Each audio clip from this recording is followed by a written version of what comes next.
Hello, everybody. So I just caught myself saying this decade when I was referring to the 2010s. And I'm just saying that, like, because I'm just about starting to recover from that decade, I think.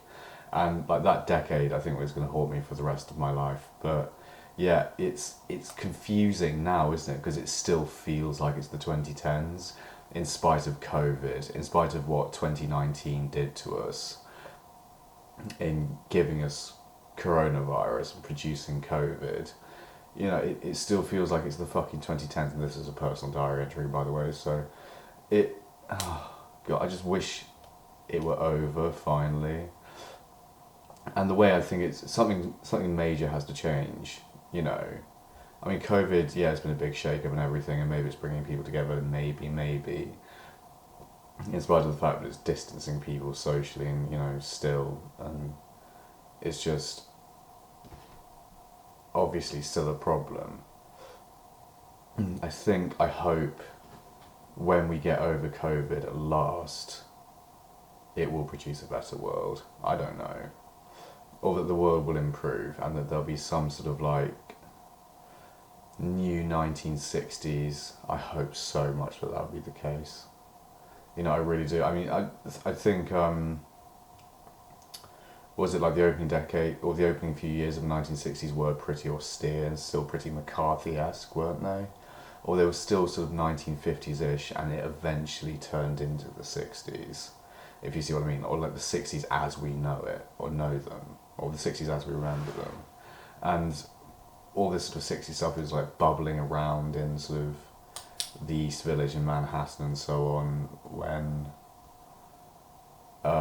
in the 50s with hipsters and what have you, and the Beat Generation and all this sort of thing, and folk music sort of getting going then with Woody Guthrie and what have you, and the antecedents to him even. I I just want COVID to be over. That's a big thing. I really want it to be properly done and finished. It's gone on for way too long. It's gone on for about a year and a half, which is too long for COVID, frankly. It's too long for anything. Like Brexit, that dragged on for. Well, it's still going on, isn't it? And like on the subject of Brexit, just to digress quickly, I went into a pub the other day and found that they didn't have Hop House 13, which is Guinness's lager, which I think is a delicious lager, and they don't have that now because of Brexit. That's what the young waiter, barman chap said to me when I was in Flan O'Brien's the other day in Bath. That, oh, we don't have a hop house. I'm not going to do an Irish accent to do an impression of him. He said, oh, we don't have Hop House 13. And I said, oh, why don't you have Hop House 13? Oh, Brexit. I was like, what? Brexit? Like, why the fuck don't you have it? It's my favourite lager. Fuck me. I mean, and then there's all sorts of weird little food shortages in supermarkets and so on, and it's like, how at the beginning of Shaun of the Dead, there's like all sorts of slightly odd things happening before everything got really fucked up. That's sort of what it feels like's happening at the moment. Like, it feels like Britain, not, well, Britain, yeah, or the UK rather, it feels like it's a slightly leaky ship at the moment. That's how it feels. It still feels like slightly, well, we're getting away with it. And that's what we're doing at the moment. We're getting away with Brexit. Brexit has not been a success. Not at all. It's just, it's slightly, I don't know, like, what's the fucking term for it? It's like, yeah, we managed to get away with that, leaving the European Union. And I think for one reason or another, and certainly due to international pressure, we're going to have to take all sorts of refugees from all sorts of places. And yeah, we'll still have migrants coming here from all over the world for various reasons to do with what we've done in other parts of the world. And we now have a massive shortage of labour, particularly in agriculture, actually, which is the industry in which I work. And yeah, it's a lack of European migrants coming over. and British people don't want to work on farms. Still, it would go figure, right? And now that we don't have, or have fewer migrants coming over from Europe, we can't really support these industries. We have like fruit agriculture and dairy farming and all this sort of stuff, which is like supported by Eastern European migrants, or vegetable picking famously, and this sort of stuff. And yeah, we're all right now. We're all right for the time being, because I think we've got something of a surplus. But then again, yeah, but already cracks are starting to appear. There's supply chain issues. I don't know where this is going to end. I really don't. I mean, I said that at the beginning. I said I have no earthly idea what's going to happen with Brexit. I just know it's a bad thing to vote for. Farage wants it, hence I don't want it. Boris wants it, hence I don't want it. And that's basically the size of it. How I wish the 2010s and its legacy would just fuck off from the face of the planet and leave us alone. I mean, I don't know. I really don't. I don't know what got into people during that decade. Like, what the fuck was it? Was it this Mayan calendar bullshit? Like, it's the end of the world? Because, like, at times it's felt like, yeah, the world is ending. Or, like, we got Brexit, okay. Oh no, we got Donald Trump, And then I was like, Donald Trump's in the White House? Holy shit, the nukes are going to start flying at some point. The nukes. Sorry. Yeah, but it's like that. It feels like that, but the world's still here and it's still going on. Because obviously the world doesn't end with the end of a stupid fucking Mayan calendar, does it? Really? Or does it? I don't know. Well, no, it doesn't, clearly. The world's not going to end for another 4.5 billion years. Or thereabouts. When the sun explodes. And it's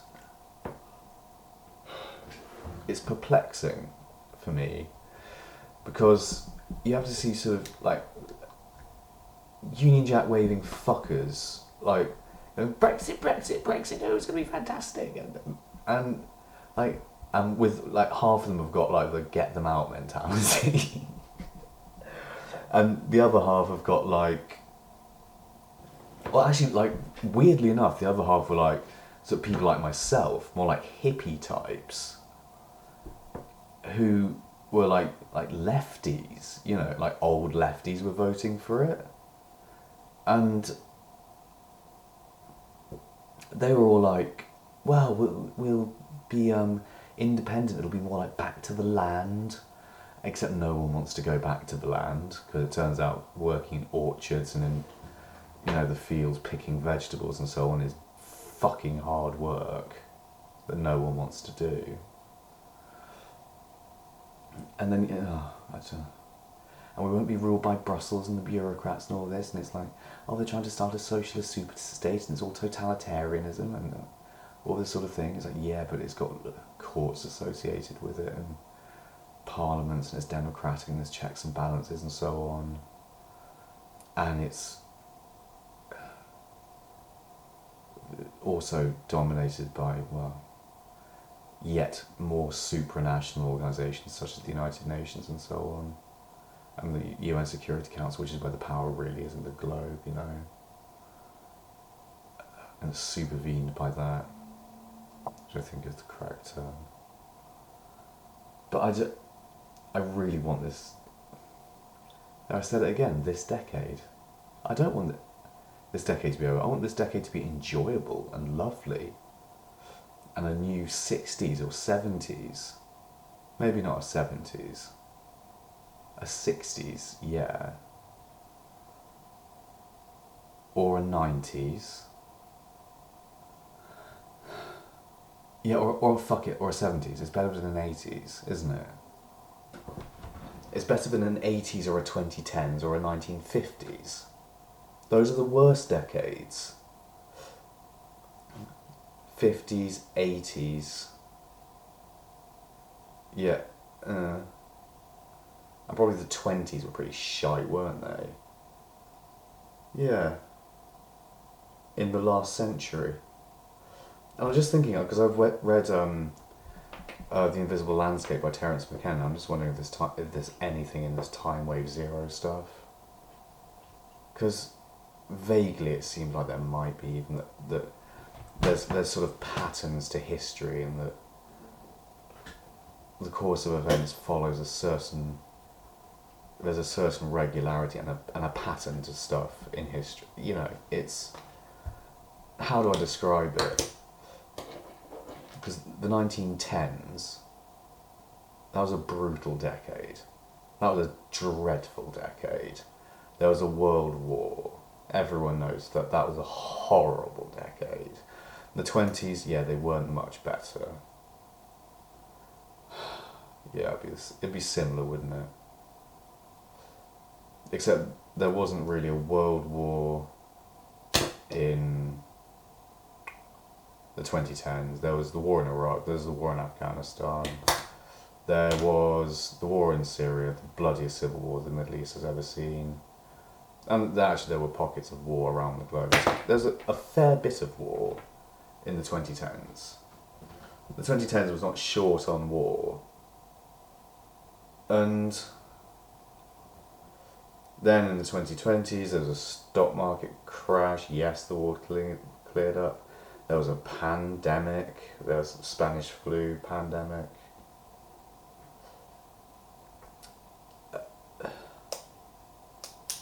When was the Wall Street crash? I'm sure that was the 20s. Oh, that was the Roaring 20s, wasn't it, supposedly? It was the Depression. When was the Great Depression again? Oh, I can't remember my history. It wasn't, that was the 30s. Yeah, it wasn't, it was the 30s. But, Great Depression, just quickly Googling it.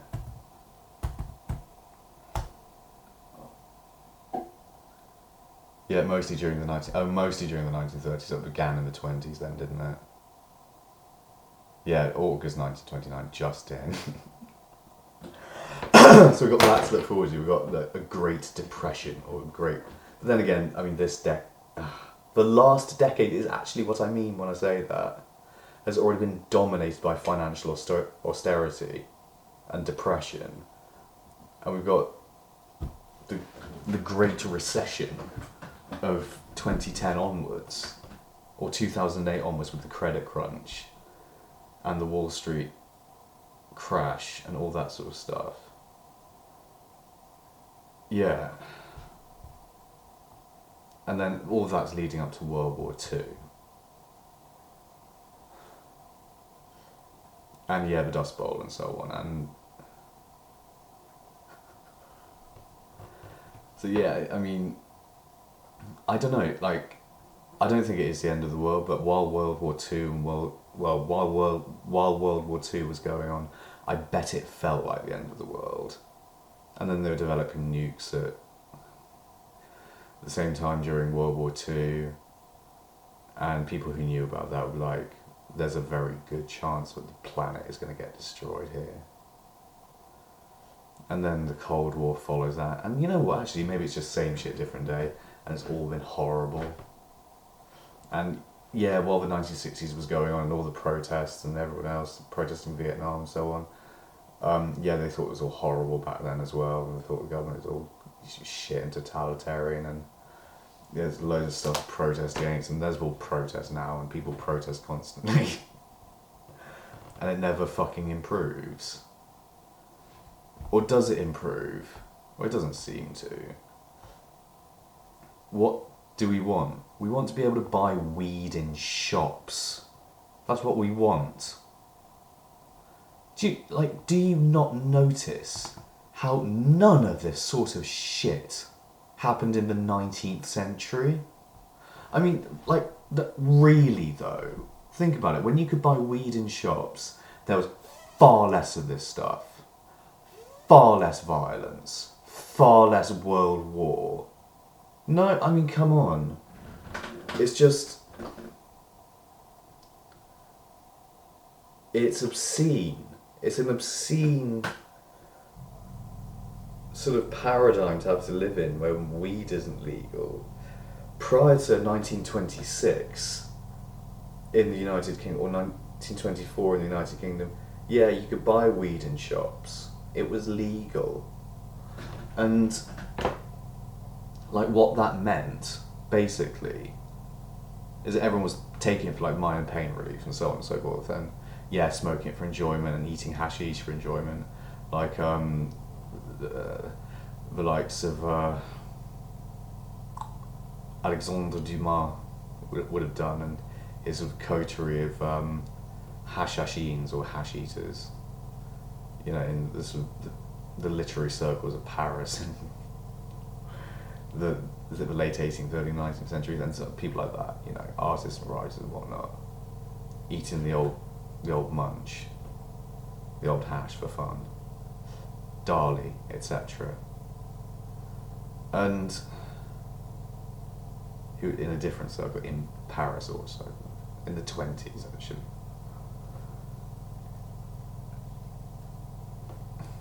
I'm sick of it. I'm gonna move to the United States. That's what I've decided to do. I'll need a degree first though, and I reckon if I get an agriculture degree, I'll become very employable out there. But I don't want to work for Monsanto, not at all. I want to do hippie agriculture and farm weed. Of course I was going to go down that route. Of course I was. I always would have done. If I possibly could have done here in the UK. But no, I think there's plenty of places around the globe where I can farm weed legally. United States, Canada, Spain, the Netherlands, to name but a few. But, well, but nothing, that's what I'm going to do. And if the States won't have me, I'll go to Holland. Get a master's out there in weed farming or something. Or actually stick around here for the ethnobotany masters and then go out to the Netherlands and try and get a PhD in something, I don't know. Philosophy maybe, if they'll help me for it. Oh, little fart. Yeah, I'm sick of the last decade, and it's still the last decade because it's COVID-19. It's still reminding us of its stupid little existence, and the stupid populism, and the stupid alt-right, and the stupid radical left, and the antifas and the ancoms, and the both as bad as one another brigades on each side. It's like, yes, political correctness is annoying. But yes, also racism, sexism and homophobia are bad. It's a balancing act. That's the fucking thing about it. It's all about moderacy, and you've got to find the middle ground always, and the middle way between stuff. Can't we sort of like have a new political philosophy that's like centered around the middle way? Or is it just called political moderacy? But then again, there's no real ideology associated with political moderacy for quite obvious reasons. It's not really a doctrine, is it? Is that what we need to establish, a doctrine of political moderacy? The middle way, incorporate what is in essence a Buddhist principle into politics.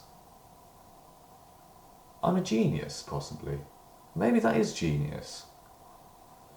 I bet even Russell Brand wouldn't have thought of that, would he? Because he's all like anarchist and revolutionary. Maybe he did think of it, actually. I wouldn't be surprised if he did. And if he did think of it, it is genius. Well done. But yeah. No, I'm not a genius, but like, it's... What one has to, find the middle way and seek compromise. And really, I think that's more of a Machiavellian idea, isn't it? That politics focuses on compromise, and that's like the heart of realpolitik, isn't it? And I think Marx was onto a similar sort of idea. And Oh, and the liberals would have, and the utilitarians would have been onto the same idea as well, like John Stuart Mill and so on. I'm pretty certain they would have, in their voluminous writings, would have come across that sort of way of thinking. I'm pretty certain, but yeah, there's no harm in sort of reiterating the importance of that statement and that sentiment. That yeah, political moderacy is really what one should strive for, rather than setting out to be the most of something. Like, you know, it's not good enough to be left wing, you've got to be the most left wing.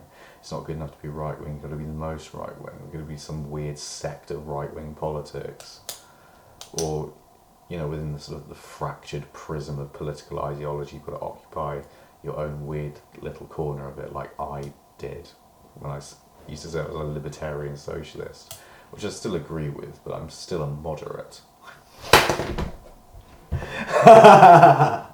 It doesn't sound moderate, does it? But I mean, chill and listen, because it is. Yeah, I mean, what would libertarian socialism amount to? It would amount to a reduction in state authority to the maximum possible extent, while providing for everyone via the redistribution of a means of production. Means of production, like money counts as a means of production, food counts as a means of production, and so on and so forth, all that sort of thing. So like having a basic income would be a very much a libertarian socialist policy, and removing state authority from people's lives by, for instance, not having all these stupid rules about what you can or cannot put into your body, and whether or not you can possess cannabis and all this sort of gump and rubbish, when I'm perfectly entitled to own. I've got paint thinner in my room. I'm allowed to own that, and that's very dangerous. That can kill you. Yet I can't own an ounce of bud. Why not? It makes no sense at all. What, because it might give me psychosis? Or because it was competing with different painkillers that were coming on the market in the late 19th century? Which was it? And so on. So yeah, like a little personal diary entry, basically a moan about politics and state of the world and whatnot. And well, I'm just going to give you a quick tour of where I am. Actually, this is my little room where I'm staying. I wanted to show you this painting as well. It's oil on canvas. I did that the other day. I think it's quite nice. And another one over there of a haunted sort of face thing by my bed, you can see. Yeah. I live in a room above a dairy and work on a dairy farm, so it's actually a lot of fun. Yeah, I like it. What else do I have to report? Basically nothing. I'm almost all the way through Sergeant Arson, editing it, and it's almost done. And I've said that a bazillion times, but there we go.